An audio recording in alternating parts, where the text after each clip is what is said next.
Hello my dear student, welcome back to my YouTube channel Subhash study centre.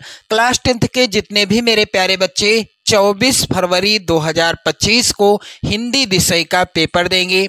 आज के इस video में मैं आप सभी के लिए लेकर के आ चुका हूं यूपी बोर्ड के द्वारा जारी हिंदी विषय का वायरल मॉडल पेपर। मेरे प्यारे बच्चों, यूपी बोर्ड ने शैक्षिक सत्र 2024-2025 के लिए एक हिंदी विषय का मॉडल पेपर प्रोवाइड किया है और जो UP board model paper provide करता है वहां से 50% से भी अधिक प्रश्न पूछे जाते हैं बोर्ड एग्जाम में। तो मेरे प्यारे बच्चों, ये मॉडल पेपर बिल्कुल अच्छे से तैयार करके जाइएगा और इस मॉडल पेपर को मैं पूरा सॉल्व करके बताऊंगा किस तरह से क्या लिखना है, क्या चीज़ें कैसे करनी है, सारी चीज़ें मैं यहाँ पर क्लियर करा दूंगा। आप सभी लोग यहाँ पर बिल्कुल अच्छे से समझ पाओगे। तो जितने भी मेरे प्यारे बच्चे 24 फरवरी को बोर्ड एग्जाम देंगे, यदि 70 में 70 का टारगेट लेकर चलते हैं आप लोग, तो आपको मेहनत तो करना ही पड़ेगा, क्योंकि 70 में 70 यूं ही नहीं आते। 70 में 70 लाने के लिए मेहनत करना पड़ता है। 70 में 70 लाने के लिए उस हिसाब से तैयारी करनी पड़ती है। आपको अपने नोट्स तैयार करने होंगे, उनका रिवीजन करना होगा, जो मॉडल पेपर हैं उनको भी अच्छे से तैयार करना होगा। मेरे प्यारे बच्चों, ये मॉडल पेपर आपकी बोर्ड परीक्षा के लिए इम्पोर्टेंट है। तो चलिए ध्यान दें, 3 घंटे 15 मिनट का आपको समय दिया जाएगा बोर्ड एग्जाम में। पेपर का पूर्णांक रहेगा 70 अंकों का। यहाँ पर निर्देश दिए गए हैं। पहला निर्देश है, प्रारंभ के 15 मिनट परीक्षार्थियों को प्रश्न पत्र पढ़ने के लिए निर्धारित हैं। 15 मिनट पहले आपको पेपर मिलेगा, किस लिए? पेपर पढ़ने के लिए। यानी जो 3 घंटे 15 मिनट का समय है, इसमें से 15 मिनट आपको मिलेंगे पेपर पढ़ने के लिए। प्रश्न पत्र के खंड आ में, यहाँ पर ध्यान दें, दूसरा प्रश्न पत्र 2 खंड, खंड आ तथा खंड बा में विभाजित है। प्रश्न पत्र के खंड आ में बहुविकल्पी प्रश्न हैं, जिसमें सही विकल्प का चयन करके ओएमआर सीट पर या तो आप नीले पेन से जो है गोला भरेंगे या आप काले पेन से गोला भरेंगे। लेकिन ध्यान रहे, पेन कौन सा होना चाहिए? बाल पॉइंट वाला पेन होना चाहिए और जो विकल्प सही है उस गोले को बिल्कुल पूरी तरह से आपको काला कर देना है। तो काले पेन से यदि आप ओएमआर सीट भरते हैं तो बहुत अच्छी बात है। चलिए अगला निर्देश है, खंड आ में बहुविकल्पीय प्रश्न हेतु प्रत्येक प्रश्न के लिए 1 अंक निर्धारित हैं। यानी खंड आ में जो 20 प्रश्न आएंगे, प्रत्येक प्रश्न होगा 1 नंबर का। इस तरह से कुल 20 नंबर आपको मिलेंगे। यहाँ से ओएमआर सीट पर उत्तर अंकित किए जाने के पश्चात आपको उसको ना तो इस तरह से काटना है, ना ही इरेजर से मिटाना है और ना ही उसमें व्हाइटनर लगाना है, कुछ नहीं करना। तो प्रत्येक प्रश्न के सम्मुख उनके निर्धारित अंक भी दिए गए हैं। कौन सा प्रश्न कितने नंबर का है, 1 नंबर का है या 3 नंबर का या 4, 5, 6 या फिर 7 नंबर का है, इसका भी विवरण दिया रहेगा। चलिए ध्यान दें आप लोग, खंड आ के बहुविकल्पी प्रश्न जो कि मोस्ट इम्पॉर्टेंट हैं, आप लोगों को ये सभी प्रश्न तैयार करके जाना है बोर्ड एग्जाम देने। जब जाओगे आप लोग तो इनको जरूर तैयार करके जाना। इस मॉडल पेपर को भी तैयार करके जाइएगा। मेरे प्यारे बच्चों, यहाँ पर पहला प्रश्न है, बाबू गुलाब राय किस युग के लेखक हैं? तो बाबू गुलाब राय मेरे प्यारे बच्चों किस युग के लेखक हैं? सी वाला ऑप्शन सही होगा, शुक्ल युग के लेखक हैं।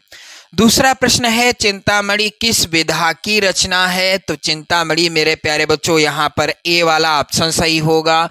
चिंतामणि जो है आचार्य रामचंद्र शुक्ल जी के द्वारा लिखी गई है। यदि प्रश्न आता है चिंतामणि के लेखक कौन हैं, तो आचार्य रामचंद्र शुक्ल जी हैं। और इस रचना की विधा क्या है? तो यह है निबंध विधा पर आधारित।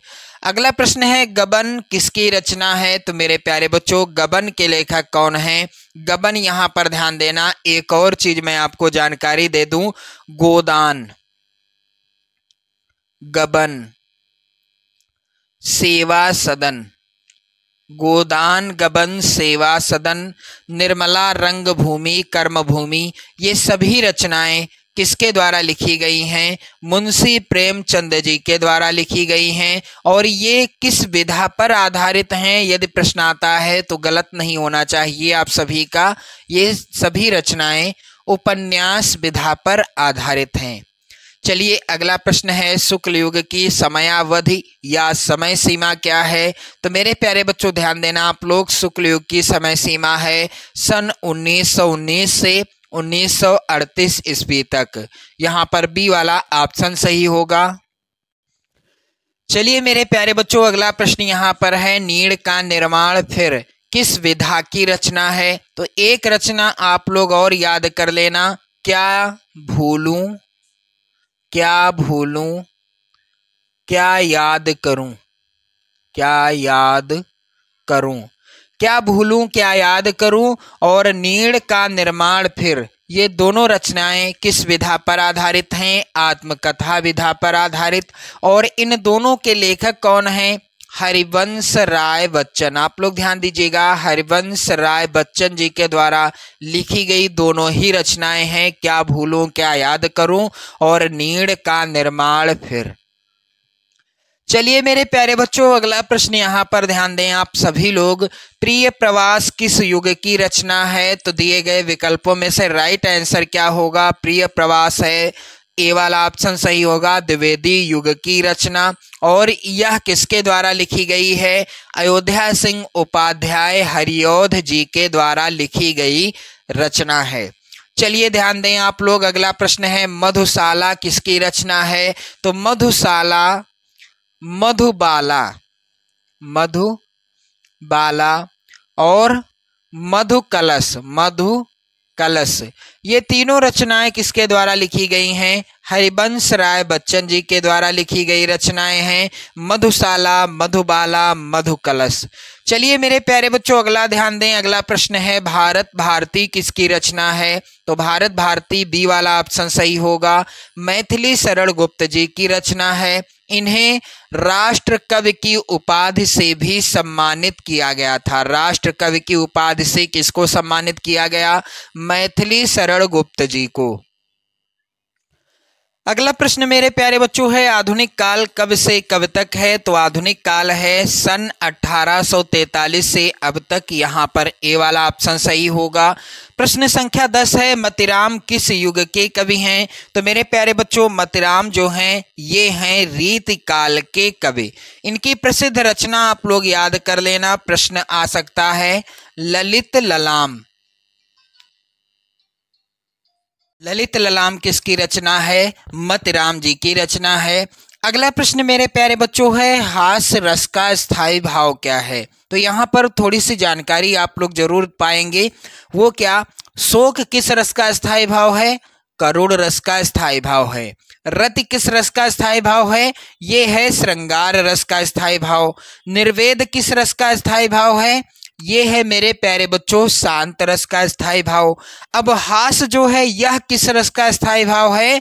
तो यह है मेरे प्यारे बच्चों हास्य रस का स्थायी भाव, जो कि प्रश्न में है। सही ऑप्शन क्या होगा? हास्य रस का स्थायी भाव क्या है? हास है। तो मेरे प्यारे बच्चों क्लियर हो गया ना कि हास्य रस का स्थायी भाव क्या है? हास है। यदि प्रश्न आता है शोक किस रस का स्थायी भाव है? तो करुण रस का। चलिए अगला प्रश्न है, सोहत ओढ़े पीत पटु श्याम सलोने गात मनो नीलमणि शैल पर आतप पर्यो प्रकाश। उपरोक्त पंक्तियों में कौन सा अलंकार है? तो मेरे प्यारे बच्चों आप लोग ध्यान दें, यहाँ पर एक चीज आपको याद कर लेना है, मनु मानो, मनु मानो, जनु जानो, मनहु जनहु। मनु मानो, जनु जानो, मनो जनहु आदि ये हैं उत्प्रेक्षा अलंकार के वाचक शब्द। जिस उदाहरण में ये देखने को मिल जाए वहां पर उत्प्रेक्षा अलंकार होगा। अगला प्रश्न है, रोला छंद में कुल कितने चरण होते हैं? तो मेरे प्यारे बच्चों ध्यान दें आप सभी लोग, रोला छंद में चरण होते हैं कितने? 4। सी वाला ऑप्शन सही होगा। रोला छंद के प्रत्येक चरण में मात्राएं कितनी होती हैं? 24 होती हैं। आप लोग याद कर लेना, क्योंकि प्रश्न आ सकता है रोला छंद के प्रत्येक चरण में कितनी मात्राएं होती हैं। चलिए मेरे प्यारे बच्चों, यहां पर ध्यान दें आप लोग। अगला प्रश्न है, आकर्षण शब्द में किस उपसर्ग का प्रयोग किया गया है? तो यहां पर कर्षण क्या है? कर्षण एक मूल शब्द है और इसमें किस उपसर्ग का प्रयोग हुआ है? तो ये है दीर्घ आ। यहाँ पर जिसे आपने बचपन में बड़ा आ पढ़ा होगा, यहाँ पर डी वाला ऑप्शन सही होगा। प्रश्न अगला है, रचना के आधार पर वाक्य कितने भेद के हैं, यानी वाक्य के कितने भेद हैं? तो रचना के आधार पर वाक्य होते हैं 3 प्रकार के। यहाँ पर डी वाला ऑप्शन सही होगा। चलिए मेरे प्यारे बच्चों, पीतांबर में कौन सा समास है? तो पीतांबर में मेरे प्यारे बच्चों कौन सा समास है? यहाँ पर राइट आंसर सी वाला ऑप्शन होगा, बहुब्रीहि समास है। प्रश्न अगला है, आंसू का तत्सम रूप क्या होगा? तो आंसू का तत्सम रूप हो जाएगा मेरे प्यारे बच्चों अश्रु। यहाँ पर पहला ही ऑप्शन सही हो जाएगा। अगला प्रश्न है, कर्तवाच्य में किसकी प्रधानता होती है? तो मेरे प्यारे बच्चों आप लोग ध्यान दें, कर्तवाच्य में कर्ता की प्रधानता होती है। यहाँ पर पहला ही विकल्प सही होगा। प्रत्येक प्रश्न 1 नंबर का है, आप देख पा रहे होंगे। अगला प्रश्न यहाँ पर है, आप लोग ध्यान दें, ताभ्यः शब्द में वचन एवं विभक्ति क्या है? तो यहाँ पर राइट आंसर होगा चतुर्थी विभक्ति बहुवचन। डी वाला ऑप्शन सही होगा। प्रश्न संख्या 20 है, निम्नलिखित में सर्वनाम है। तो सर्वनाम वह होते हैं जो कर्ता यानी संज्ञा के स्थान पर लगते हैं, तो यहाँ पर वह हो जाएगा सर्वनाम। इस तरह से कुल 20 बहुविकल्पी प्रश्न आने हैं। प्रत्येक प्रश्न 1 नंबर का होगा और आपके 20 नंबर क्लियर हो जाएंगे जब आप इन 20 प्रश्नों का उत्तर OMR शीट में सही तरीके से और सही उत्तर भरेंगे। मेरे प्यारे बच्चों ध्यान रहे आप सभी को, वीडियो को लाइक कर देना है। अब बारी आती है खंड बा की। खंड बा में आप देखेंगे 50 नंबर का खंड बा आएगा। निम्नलिखित गद्यांश पर आधारित 3 प्रश्नों का उत्तर दीजिए। 6 नंबर का ये प्रश्न आएगा, यह कोई बात नहीं है कि एक स्वभाव और रुचि के लोगों में ही मित्रता हो सकती है। समाज में विभिन्नता देखकर लोग एक दूसरे की ओर आकर्षित होते हैं। जो गुण हम में नहीं है, हम चाहते हैं कि कोई ऐसा मित्र मिले जिसमें वह गुण हो। चिंताशील मनुष्य प्रफुल्लित चित्त का साथ ढूंढता है, निर्बल बलि का, धीर उत्साही का। उच्च आकांक्षा वाला चंद्रगुप्त युक्ति और उपाय के लिए चाणक्य का मुंह ताकता था। नीति विशारद अकबर मन बहलाने के लिए बीरबल की ओर देखता था।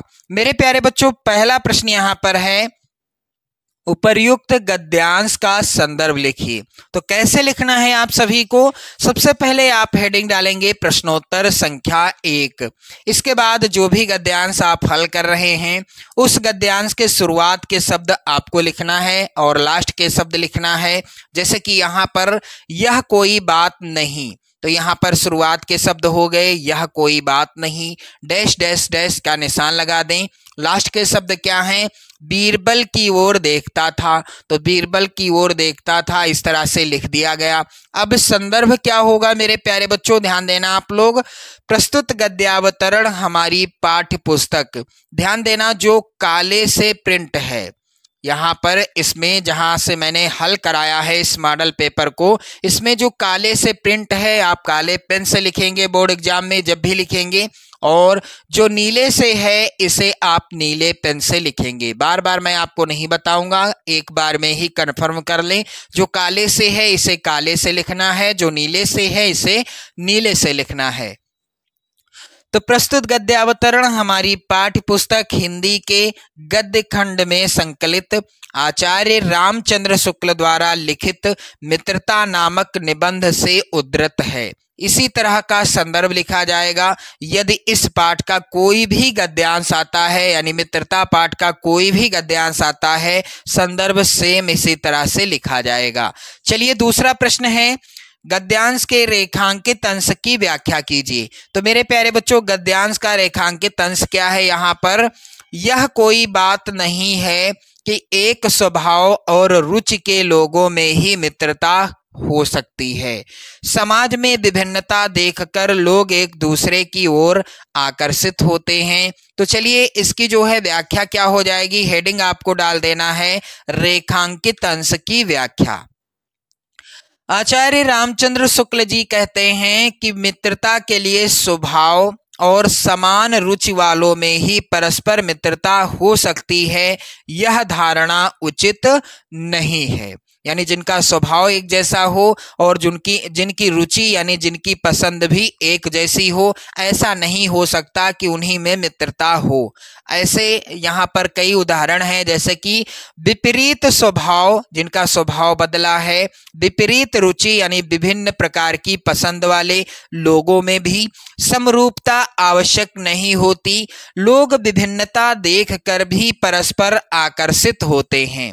इसका कारण अभाव है, जैसे कि दुर्बल व्यक्ति उत्साही, दुर्बल जो व्यक्ति होता है वह उत्साही का, बलवान की तरफ दुखी व्यक्ति प्रसन्नचित्त व्यक्ति की तरफ आकर्षित होता है।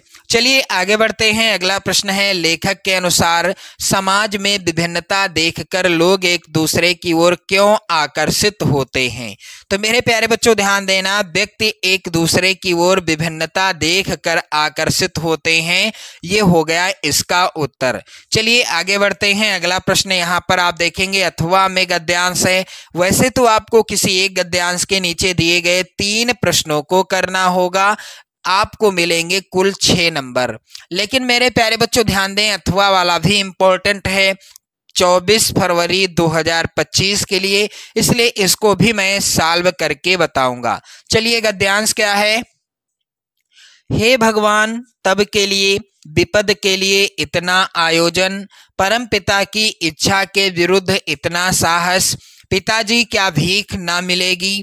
क्या कोई हिंदू भूपृष्ठ पर ना बचा रह जाएगा जो ब्राह्मण को 2 मुट्ठी अन्न दे सके? यह असंभव है, फेर दीजिए पिताजी, मैं कांप रही हूँ, इसकी चमक आंखों को अंधा बना रही है।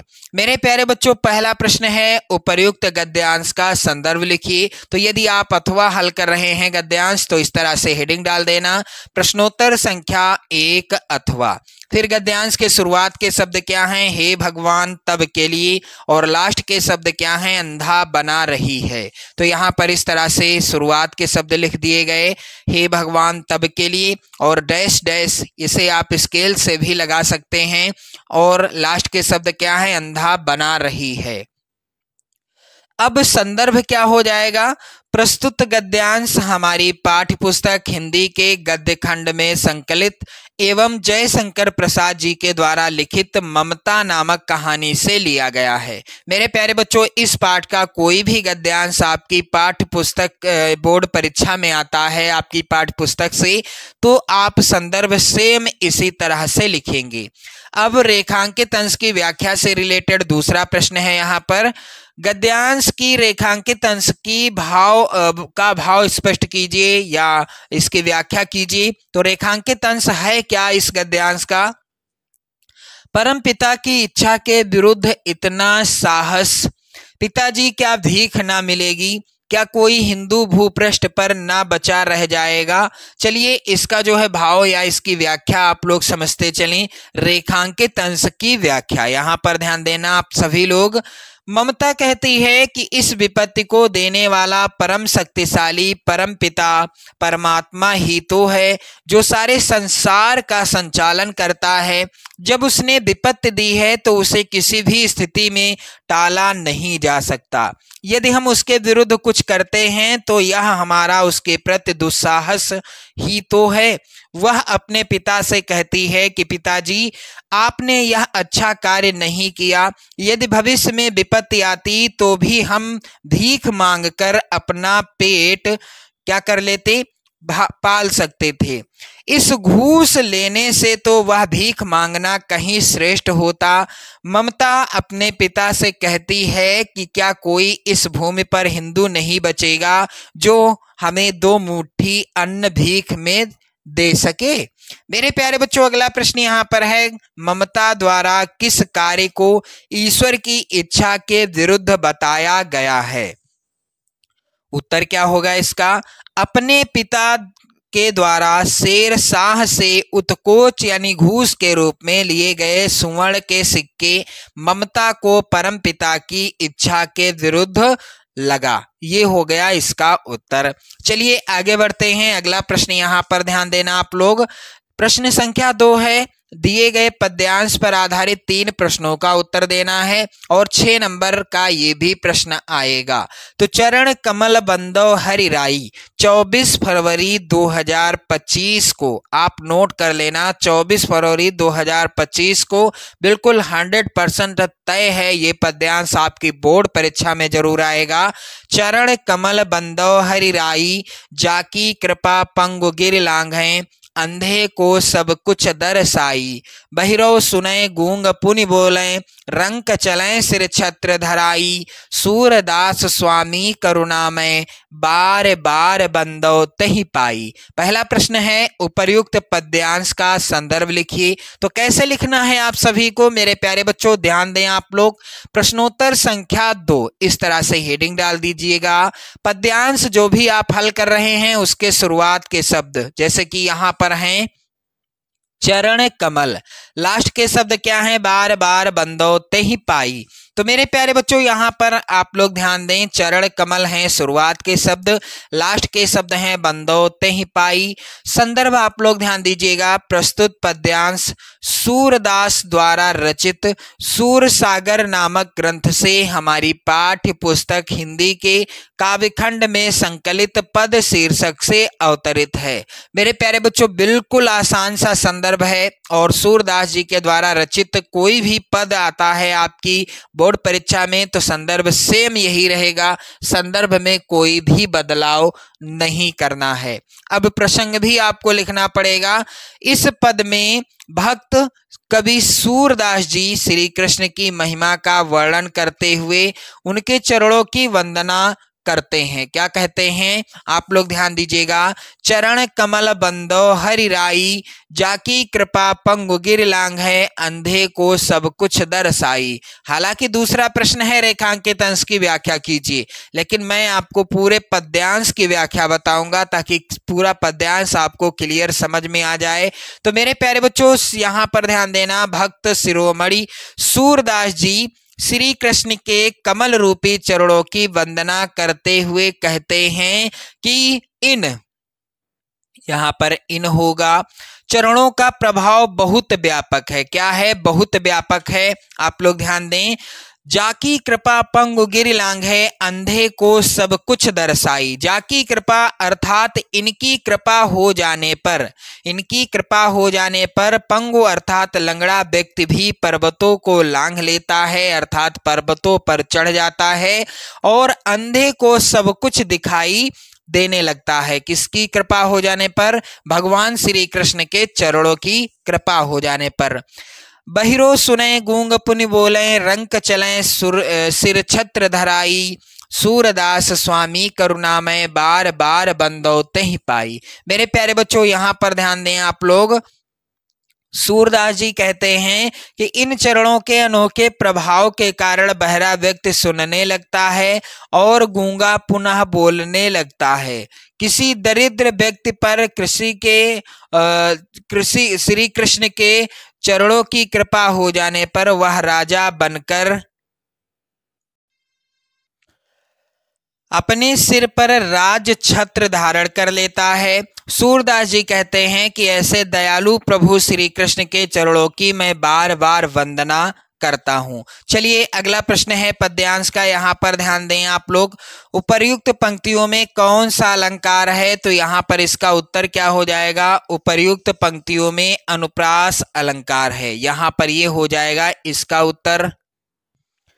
चलिए मेरे प्यारे बच्चों, अगला प्रश्न यहाँ पर अथवा में भी है। वैसे तो आपको एक ही पद्यांश हल करना है, लेकिन ये जो है ये भी इम्पोर्टेंट है, इसलिए मैं आपको इसको भी सॉल्व करा दूंगा। तो यहाँ पर है, सुनि सुंदर बैन सुधारस साने, सयानी है जानकी जानी भली, तिरछे करि नयन सैन तिन्हें समुझाए कछु मुस्काए चली। चलिए मेरे प्यारे बच्चों, यहाँ पर पहला है प्रश्न, उपर्युक्त पद्यांश का संदर्भ लिखिए। तो मेरे प्यारे बच्चों ध्यान देना, सबसे पहले आपको क्या करना है, प्रश्नोत्तर संख्या 2 अथवा, यदि आप अथवा कर रहे हैं, फिर पद्यांश के शुरुआत के शब्द हैं सुनि सुंदर बैन सुधारस सानी।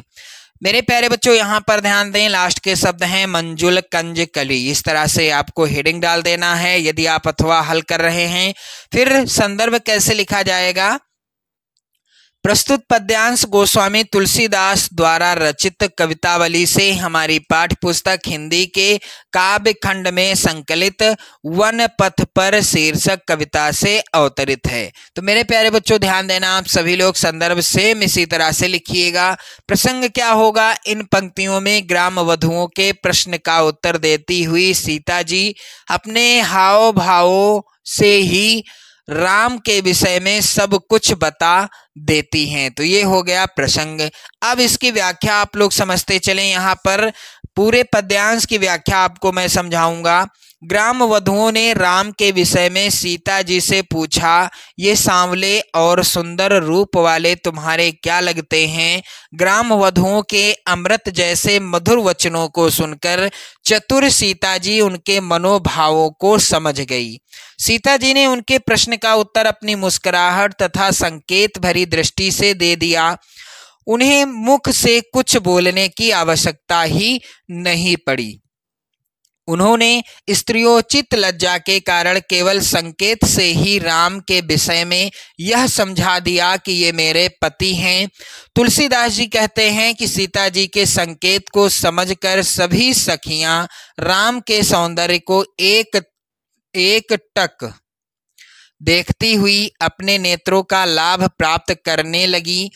उस समय ऐसा प्रतीत हो रहा था मानो प्रेम के सरोवर में राम रूपी सूर्य का उदय हो गया हो और ग्राम वधुओं के नेत्र रूपी कमल की सुंदर कलियां खिल गई हैं। चलिए अगला प्रश्न यहाँ पर है, अनुराग तड़ाग में भान उदय। यहाँ पर ध्यान दीजिएगा, तथा मनु मंजुल कंज कली में कौन सा अलंकार है। तो यहाँ पर है कौन सा अलंकार, यहाँ पर मेरे प्यारे बच्चों है अनुप्रास अलंकार। आप लोग कमेंट करके बताइएगा क्या यह सही है, अनुप्रास अलंकार।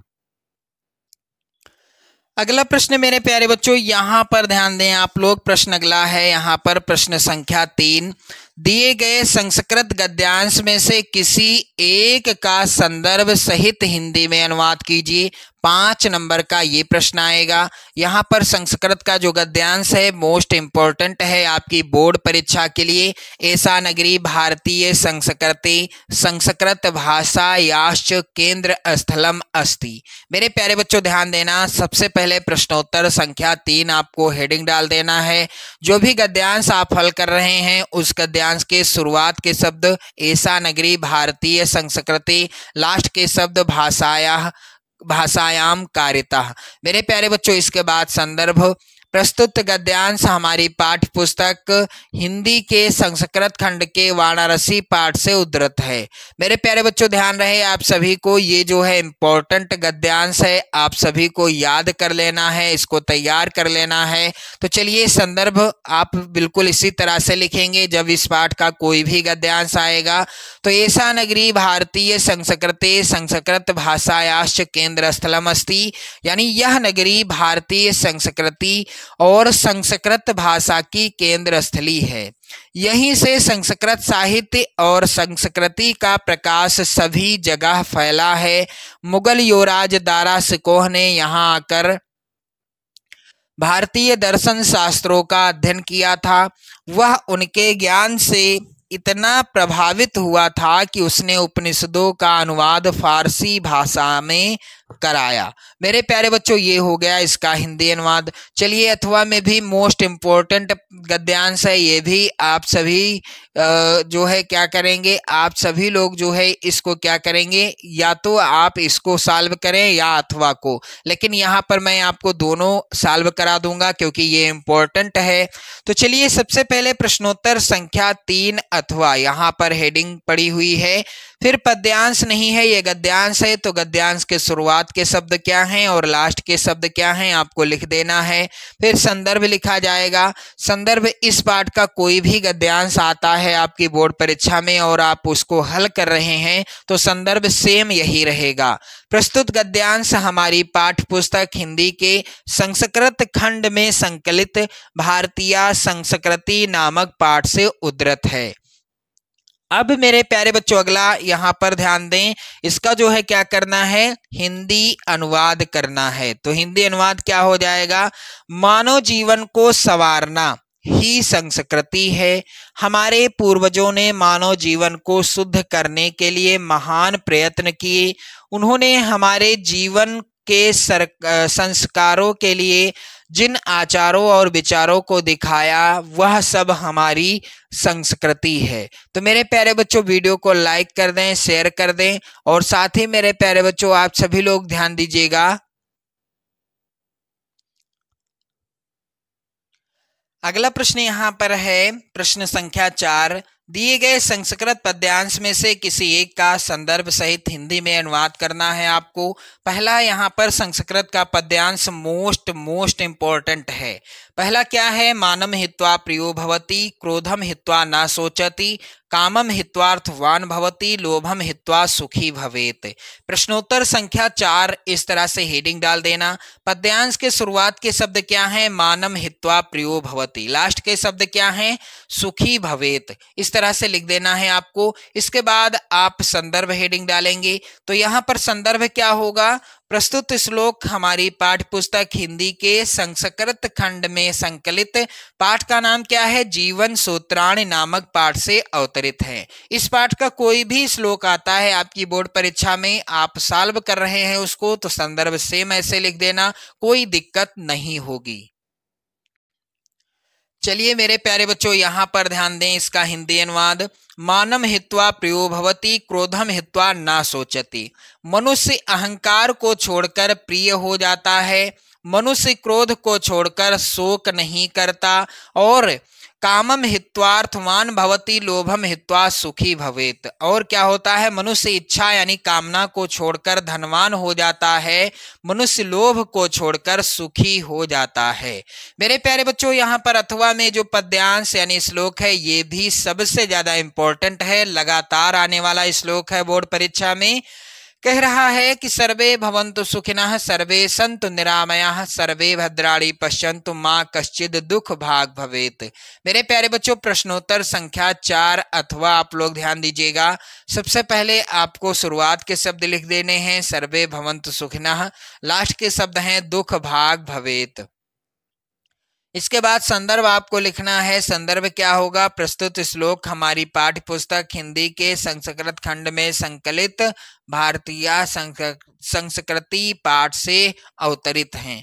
अब मेरे प्यारे बच्चों इसका जो है हिंदी अनुवाद क्या होगा, सब सुखी हो, सब रोग रहित हो, सब कल्याण को देखें अर्थात सभी का कल्याण हो, कोई भी दुखी ना हो अर्थात कोई भी दुख का भागी ना बने। ये हो गया इसका हिंदी अनुवाद। अब मेरे प्यारे बच्चों अगला प्रश्न यहाँ पर ध्यान दें आप सभी लोग। अपने पठित खंड काव्य के आधार पर निम्नलिखित प्रश्नों में से किसी एक का आपको उत्तर देना होगा। 5 नंबर यानी 5वां प्रश्न है, 3 नंबर का प्रश्न आएगा। तो जो खंड काव्य आपके जिले के लिए निर्धारित है उस खंड काव्य के किसी एक प्रश्न का उत्तर आपको देना होगा।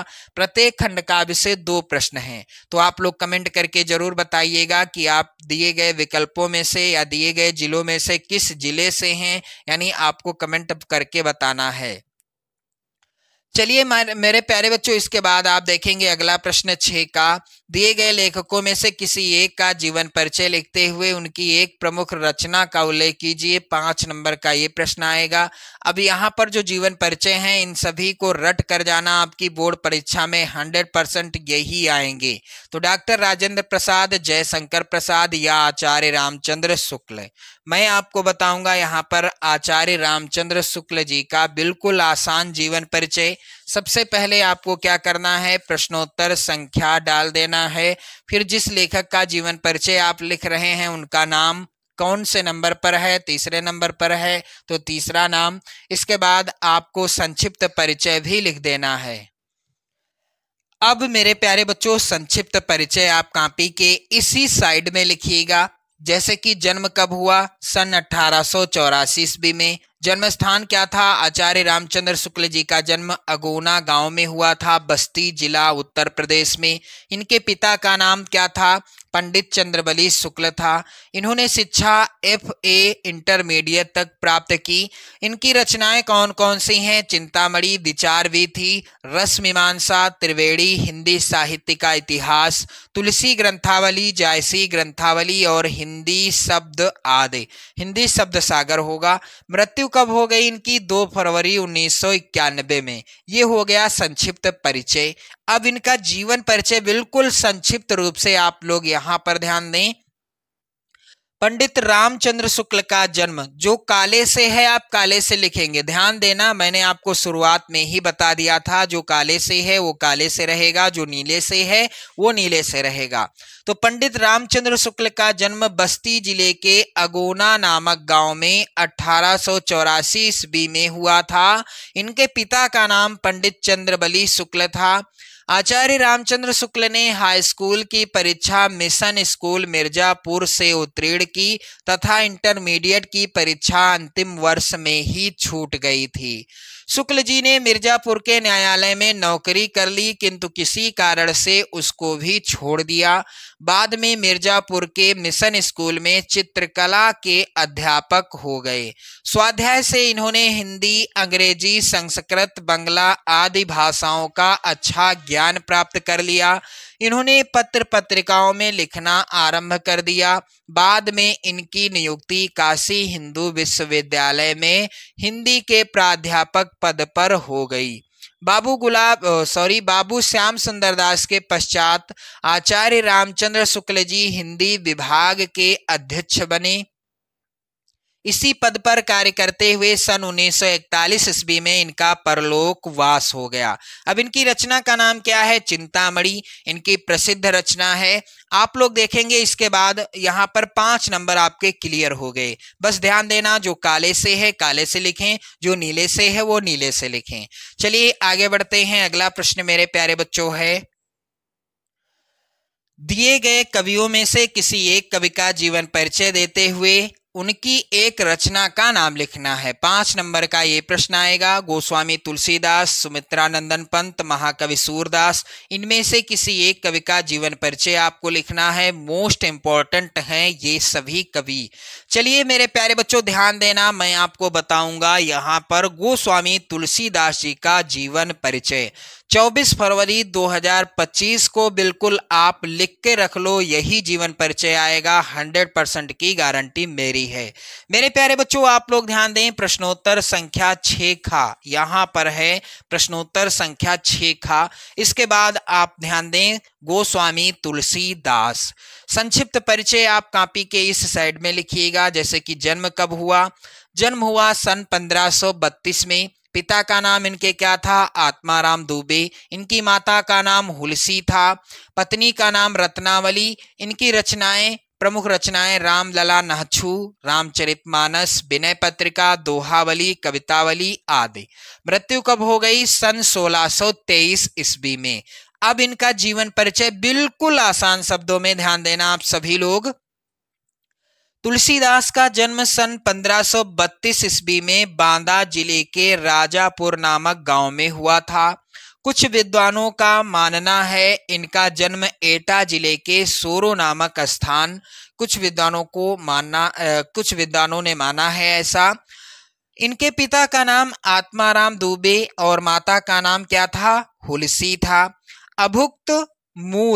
अभुक्त यहाँ पर अभुक्त होगा। अभुक्त मूल नक्षत्र में जन्म होने के कारण इनके माता पिता ने इनका त्याग कर दिया था। किसका? गोस्वामी तुलसीदास जी का। स्वामी नरहरि दास ने इनका पालन पोषण किया था। काशी के शेष सनातन नामक विद्वान ने इन्हें वेदों, पुराणों आदि ग्रंथों का ज्ञान कराया था। इनका विवाह किसके साथ हुआ? दीनबंधु पाठक की कन्या रत्नावली से हुआ था। और वह यानी तुलसीदास जी पत्नी प्रेम में बहुत अनुरक्त रहते थे कि पत्नी के उपदेश से ही इनके मन में वैराग्य उत्पन्न हो गया। इनका जीवन काशी, अयोध्या और चित्रकूट में अधिक व्यतीत हुआ। इनकी मृत्यु काशी के अशी घाट पर सन 1623 ईस्वी में हो गई। मेरे प्यारे बच्चों, इनकी रचना विनय पत्रिका, बिल्कुल 5 नंबर आपके क्लियर हो गए। इसी तरह से आप लिखिएगा। चलिए मेरे प्यारे बच्चों, अगला प्रश्न यहाँ पर है, प्रश्न संख्या 7। अपनी पाठ्य पुस्तक में से कंठस्थ कोई एक श्लोक लिखिए जो इस प्रश्न पत्र में ना आया हो। मेरे प्यारे बच्चों ध्यान देना, आप लोग 2 नंबर का ये प्रश्न आएगा, वही श्लोक आप लिखेंगे जो मॉडल पेपर में यानी जो आपके पेपर में ना आया हो। तो यहाँ पर प्रश्नोत्तर संख्या 7 आप देखेंगे, बंधनम मरणम वापि जयो वापि पराजयः उभयत्र समो वीरः वीर भावो ही वीरता। यह पेपर में नहीं आया है, आप देख सकते हैं प्रश्न संख्या 4 में। यहाँ पर 2 श्लोक हैं, अब ये इनमें से कोई भी नहीं है। यहाँ पर ये वाला जो मैंने लिखा है यहाँ पर ये नहीं आया है, तो वही आप लिखेंगे जो पेपर में आया ना हो। चलिए आगे बढ़ते हैं। अगला प्रश्न है यहाँ पर, निम्नलिखित में से किन्हीं 2 प्रश्नों का उत्तर आपको संस्कृत में देना है। मोस्ट इंपॉर्टेंट हैं ये सभी प्रश्न 24 फरवरी के लिए। तो मेरे प्यारे बच्चों ध्यान दें, इन सभी को तैयार कर लेना। यहाँ पर मैंने सभी प्रश्नों का उत्तर बताया है, आप देख सकते हैं। भारतीय संस्कृते मूलम किम अस्ति, इसका उत्तर आप लोग यहाँ पर ध्यान दीजिएगा, विश्वस्य सृष्टा ईश्वरः, यानी विश्व की रचना किसने की है? ईश्वर ने की है। एक एव इति भारतीय संस्कृते मूलम अस्ति, यानी विश्व की रचना करने वाला ईश्वर एक ही है, यही भारतीय संस्कृति का मूल है। चलिए अगला प्रश्न है यहाँ पर, पुरुराजः कः आसीत्, पुरुराज कौन था? इसका उत्तर होगा पुरुराजः एकः भारत वीरः आसीत्, पुरुराज एक भारत वीर था। अगला है यहाँ पर प्रश्न मेरे प्यारे बच्चों, चंद्रशेखरः कः आसीत्, चंद्रशेखर कौन था? तो इसका उत्तर होगा चंद्रशेखरः प्रसिद्धः क्रांतिकारी देशभक्ता च आसीत्, चंद्रशेखर एक प्रसिद्ध क्रांतिकारी देशभक्त था। अगला प्रश्न है, धीरः केन पूजते, इसका उत्तर क्या होगा? यानी वीरों की पूजा किसके द्वारा होती है? तो वीरः धीरेण पूजते, वीरों की पूजा वीरों के द्वारा होती है। मेरे प्यारे बच्चों ध्यान दें, आप सभी लोग इस तरह से बिल्कुल क्लियर हो गए ये सभी प्रश्नों के उत्तर। आगे बढ़ते हैं हम सभी लोग। अगला प्रश्न है, निम्नलिखित में से किसी एक विषय पर आपको निबंध लिखना है। 7 नंबर का प्रश्न आएगा। ये सभी विषय इंपॉर्टेंट हैं, आप लोग जरूर तैयार कर लेना। पहला विषय है पर्यावरण संरक्षण के उपाय, दूसरा है आतंकवाद कारण एवं निवारण, तीसरा जनसंख्या लाभ हानि, चौथा नारी सशक्तिकरण। तो मैं आपको बताऊंगा आतंकवाद कारण एवं निवारण पर निबंध। प्रश्नोत्तर संख्या 9, मेरे प्यारे बच्चों ध्यान देना, प्रश्नोत्तर संख्या 9 यहाँ पर ध्यान दें आप सभी लोग। आतंकवाद, ये थोड़ा सा मिसप्रिंट हुआ है, आप लोग ध्यान दीजिएगा। आतंकवाद कारण एवं निवारण, कारण एवं निवारण ये विषय रहेगा, निवारण होगा, निवारण होगा। अब रूपरेखा क्या रहेगी? तो रूपरेखा के अंतर्गत प्रस्तावना आप लोग ध्यान दें। आतंकवाद का अर्थ क्या है, आतंकवाद के कारण क्या हैं, आतंकवाद के परिणाम क्या हैं, और आतंकवाद को रोकने के क्या उपाय हैं, और उपसंहार, ये हेडिंग्स रहेंगी। तो चलिए प्रस्तावना के अंतर्गत सबसे पहले आप लोग यहाँ पर समझते चलें।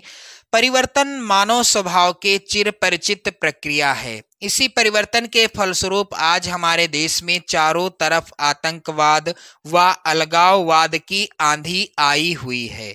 जब भी किसी राष्ट्र में निजी स्वार्थ अधिक पनपता है तो इसी प्रकार की घटनाएं जन्म लेती हैं। आतंकवाद में अपने हिंसात्मक कारनामों से जनता के अंदर इतना भय उत्पन्न कर दिया है कि वह बौखला उठती है। भारत में कुछ इस्लामिक संगठन विदेशी आतंकवादियों द्वारा विस्फोटों, हत्याओं का सिलसिला आज भी जारी है। इन कारनामों को अंजाम देने के लिए ICC, JLF, KLF, लश्कर-ए तोयब जैसी संस्थाएं भारत की सुख शांति को खत्म करना चाहती हैं। दूसरी हेडिंग है आतंकवाद का अर्थ। क्या होता है आतंकवाद का अर्थ? मेरे प्यारे बच्चों ध्यान दें आप लोग, अपने निजी राजनीतिक स्वार्थों की पूर्ति के लिए विभिन्न बाह्य शक्तियां जब किसी राष्ट्र में व्यापक स्तर पर जनता में अपने भयानक कारनामों के द्वारा भय, असंतोष तथा असुरक्षा की भावना को फैला देती हैं, तब उस स्थिति को हम आतंकवाद कहते हैं। ये हो गया आतंकवाद का अर्थ। आतंकवाद के कारण क्या हैं? बाह्य शक्तियों के प्रभाव, दूसरा कारण है शिक्षा का अभाव, तीसरा कारण है उचित पथ प्रदर्शन का अभाव, चौथा है आजीविका की समस्या, पांचवा प्रशासनिक अकुशलता, छठा राजनीतिक कुचक्रों का परिणाम आदि। आतंकवाद के परिणाम क्या है मेरे प्यारे बच्चों? तो दंगे फसाद को बढ़ावा, दूसरा है सरकार के प्रति अविश्वास की भावना का उदय, तीसरा है असुरक्षा की भावना का उदय, चौथा है राष्ट्रीय एकता में बाधक और पांचवा राष्ट्र की आर्थिक प्रगति में बाधक। मेरे प्यारे बच्चों यहाँ ध्यान दें आप लोग, आतंकवाद को रोकने के उपाय क्या हैं? तो आतंकवाद से लड़ने का कोई भी नायाब तरीका हमारा देश अभी तक इजाद नहीं कर पाया है। पिछले कई सालों से देश आतंकवाद की चपेट में है, लेकिन इस पर अभी तक किसी भी तरीके से काबू नहीं पाया जा सका है। आतंकवाद को दूर करने के लिए सरकार, पुलिस, अर्धसैनिक बल, सेना की मदद ले रही है, किंतु आतंकवाद को रोकने में पूर्णतः सफलता नहीं मिल सकी है। फिर भी हम कुछ उपायों को निम्न रूप से समझा सकते हैं, जैसे उचित नैतिक शिक्षा, बाह्य एवं विध्वंसक शक्तियों का कठोरता से दमन, जनता में जागरूकता की भावना पैदा करना, सीमाओं पर कठोर नियंत्रण, राजनीतिक एकता आदि। मेरे प्यारे बच्चों अगली हेडिंग है उपसंहार। तो इसके अंतर्गत आपको क्या लिखना है? भारत सरकार द्वारा अपनाई गई सकारात्मक नीति का अंतर्राष्ट्रीय देश ने स्वागत किया है। भारत ने कहा है कि आतंकवादी गतिविधियों को पाकिस्तान पहले बंद करता है तो भारत शांति वार्ता के लिए हमेशा तैयार है। उसने कहा है कि किसी भी समस्या का हल परमाणु बम का प्रयोग अथवा युद्ध करने से नहीं होता है। ये हो गया आतंकवाद पर निबंध। चलिए अगला प्रश्न यहाँ पर है, प्रश्न संख्या 10 है, अपनी विशेष रुचियों का उल्लेख करते हुए अपने मित्र को एक पत्र लिखिए। 4 नंबर का ये प्रश्न आएगा। अथवा यहाँ पर प्रश्न है, उत्तर मध्य रेलवे को एक शिकायती पत्र लिखिए जिसमें टिकट निरीक्षक द्वारा किए गए अभद्र व्यवहार का उल्लेख हो। कैसे लिखना है मैं आपको इसी का उत्तर बताऊंगा। प्रश्नोत्तर संख्या 10 अथवा। परीक्षा भवन प्रयागराज दिनांक 24 फरवरी 2025 आप डाल सकते हैं यहाँ पर। सेवा में रेलवे महाप्रबंधक मेरठ, ये एक डेमो के रूप में है। विषय क्या रहेगा? टिकट निरीक्षक द्वारा किए गए अभद्र व्यवहार की शिकायत। माननीय महाप्रबंधक महोदय, बिल्कुल सेम इसी तरह से लिखिएगा, जो जिस तरफ लिखा है सेम इसी तरह से लिखेंगे। आप लोग यहाँ पर लिखेंगे मैं अभिषेक सिंह, आपको अपना नाम नहीं लिखना है, यहाँ पर किसी का भी नाम लिख सकते हैं। 45C विवेकानंद नगर दिल्ली 110092 का निवासी। यह पत्र आपके समक्ष 24 फरवरी 2025 को नई दिल्ली रेलवे स्टेशन पर हुई घटना के संदर्भ में टिकट निरीक्षक द्वारा किए गए अभद्र व्यवहार की शिकायत दर्ज करने के लिए लिख रहा हूं। मैं उत्तराखंड संपर्क क्रांति एक्सप्रेस ट्रेन संख्या 12-345 से हरिद्वार जा रहा था। ट्रेन में प्रवेश करने के बाद मैंने अपना टिकट नंबर जिसका PNR ABCD या 12-345 टिकट निरीक्षक को दिखाया।